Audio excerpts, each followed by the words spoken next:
transform a plain sweatshirt into something special. Hi everyone, it's Sharon from Sharon Sews, and today in this beginner-friendly sewing tutorial, I'm going to show you how to add some quilted strawberries to a basic sweatshirt, just a really quick way to add some charm and personality for summer wearing. For supplies, you'll need a plain sweatshirt, fabrics for the strawberries and the leaves, a template.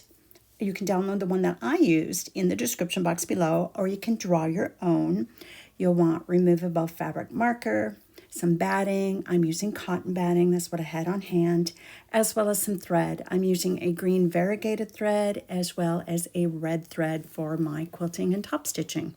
This is part of my new Plain to Pretty series where I take a basic piece like the sweatshirt and make it special. After I decided on the fabrics that I wanted for the strawberries on my sweatshirt, I cut out 3 pieces of fabric, each slightly larger than the strawberry template, and I also cut out a piece of batting. I used cotton batting because that's what I had in my stash. You could even use a piece of flannel if you want to do that. Place the fabric on top of the batting with the wrong side of the fabric on the batting. You can use a temporary basting spray if you want to make sure they stick together. We're going to take this to the sewing machine and quilt these 2 pieces together before we cut out the template. I like to stitch my first line in the center of the fabric. You can just take that piece of fabric, fold it in half, and finger press it to get the center. It doesn't have to be exact. It'll still work out. Just go ahead and stitch a straight line all the way down the center of that fabric, and then you're going to come back and you're going to stitch the second line about 3/4 inches away from that first line.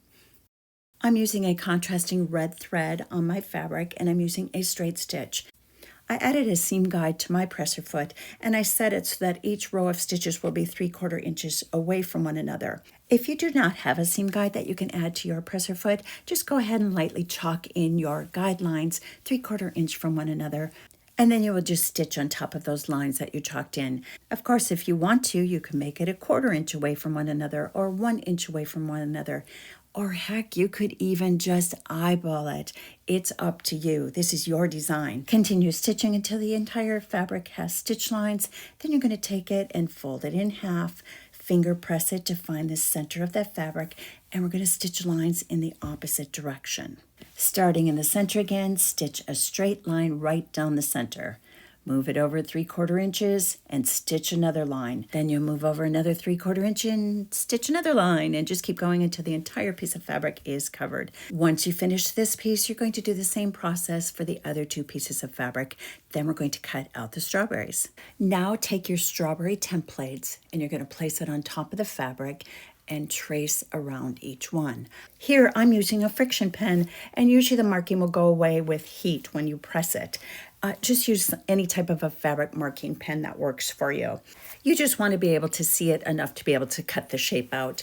Go ahead and flip your fabrics around and place the template on any way that you want. I want my little squares to be somewhat diagonal, so I've changed the layout just a little bit right here. Once all the strawberries are traced out, go ahead and cut them out. And then we're going to set them aside and work on the little strawberry tops. Since I have 2 different sizes of strawberries, I'm using 2 different sizes for the tops of the strawberry, the stem and the leaf. Go ahead and cut a piece of green fabric and a piece of batting, slightly larger than the templates for the strawberry toppers. Place the template on top of the fabric and go ahead and trace around it just like you did with the strawberry templates. I would not use a heat friction pen for this one. I discovered that the hard way because you will need to iron this at some point, and that's going to take away that marking. Once you have all 3 of the leaves and stems traced out, you're going to take it over to the sewing machine, where we're going to stitch in the center some lines that are just kind of making it look a little dimensional for the leaves. Now, one thing that I did not do that probably would have been helpful is to use a temporary adhesive spray to adhere the batting to the fabric. It was a little difficult to handle at the sewing machine in some of those smaller areas. Before the shape is cut out, we're going to take it to the sewing machine and stitch lines in the center of each leaf using a straight stitch. Again, this is just giving a little bit of dimension to the leaf. I didn't draw any lines in, I just kind of eyeballed it. You can do what works best for you. If you've got free motion quilting and you're familiar with that, this would be a good time to use that technique. And you can eliminate this completely if you don't want to do that either. Another option is to completely quilt the green fabric just like you did for the strawberries and then cut out the stem and the leaf template.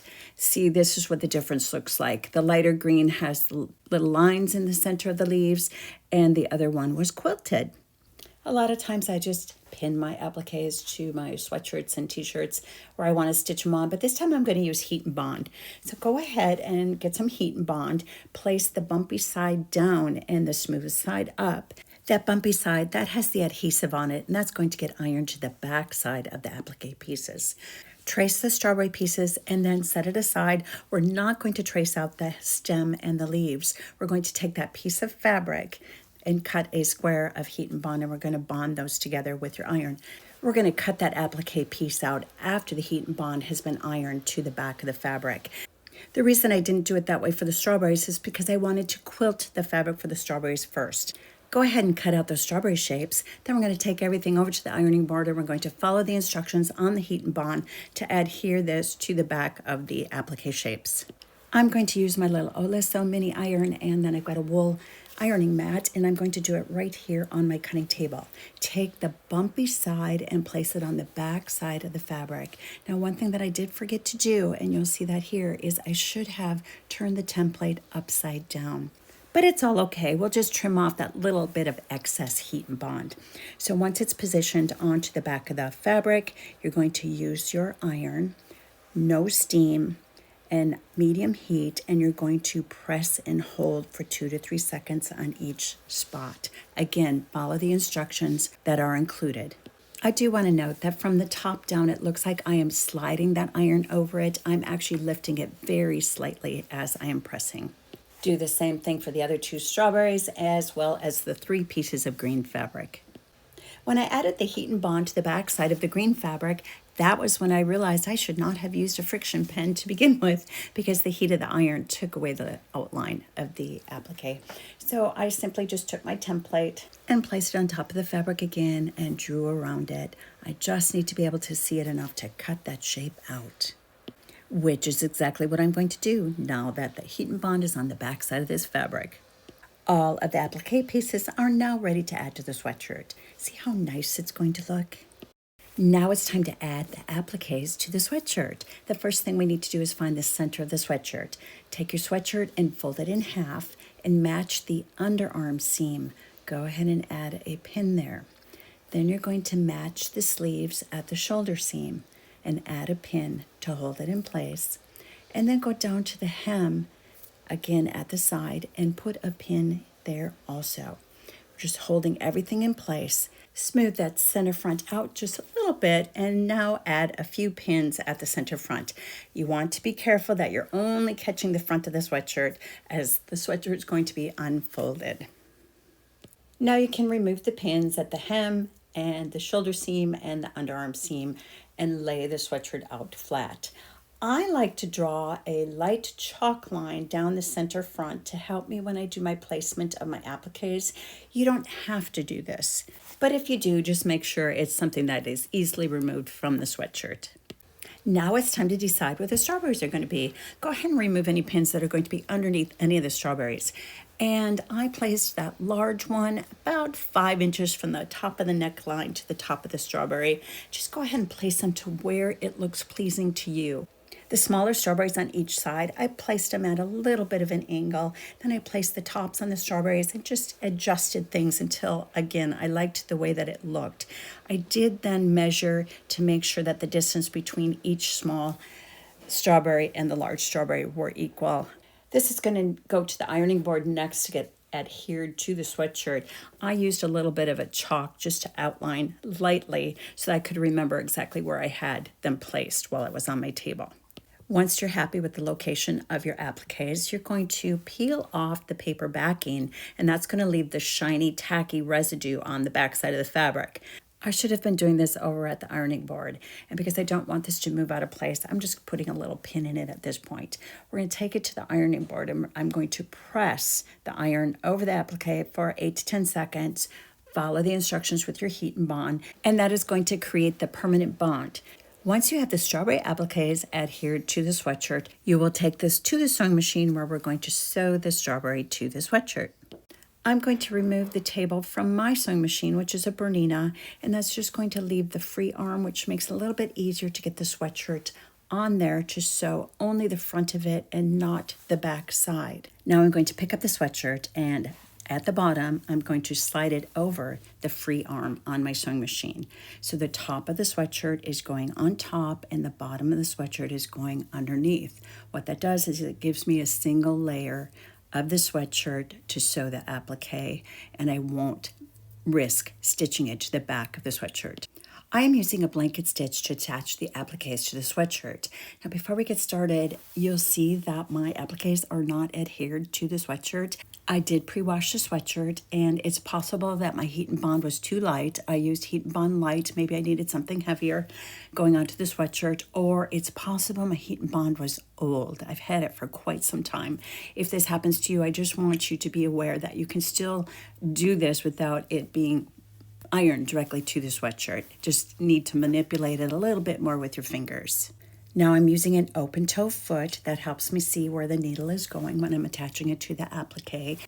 With the blanket stitch, the needle is going to go to the right of the applique onto the sweatshirt, and then it's going to swing to the left and catch the applique.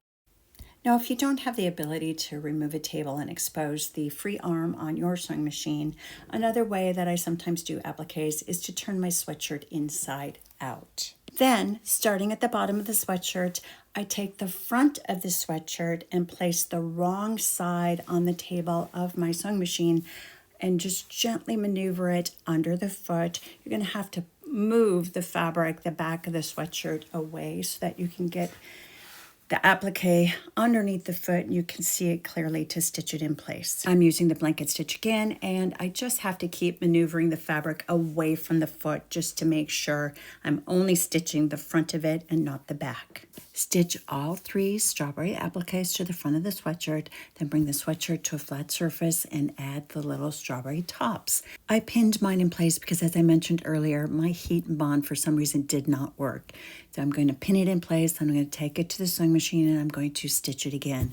Now you can use a straight stitch if you want to. I chose to do the blanket stitch for the leaves also. This takes a little more time than the strawberries because the pieces are a little bit smaller.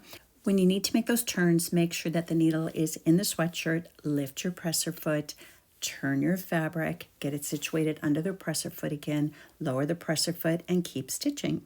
As I'm stitching and moving the sweatshirt around, I'm constantly making sure that I'm not accidentally catching up part of the sweatshirt in the stitches that I don't want to be caught up in the stitches. Once all 3 stems are attached to the strawberries, bring it to your work surface and admire your work. At this point, you could be done if you want to, but I decided to add 3 little buttons just to add a little bit of dimension. I chose 3 green buttons. They don't match, and I stitched them to the center of the leaves by hand. I am so happy with how this turned out. I sewed mine as a gift. You could take those strawberries and put them on a tote bag, put them on a t-shirt, put them on a child's garment.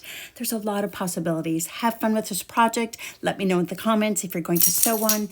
And until next time, I hope you have a blessed day. Happy sewing.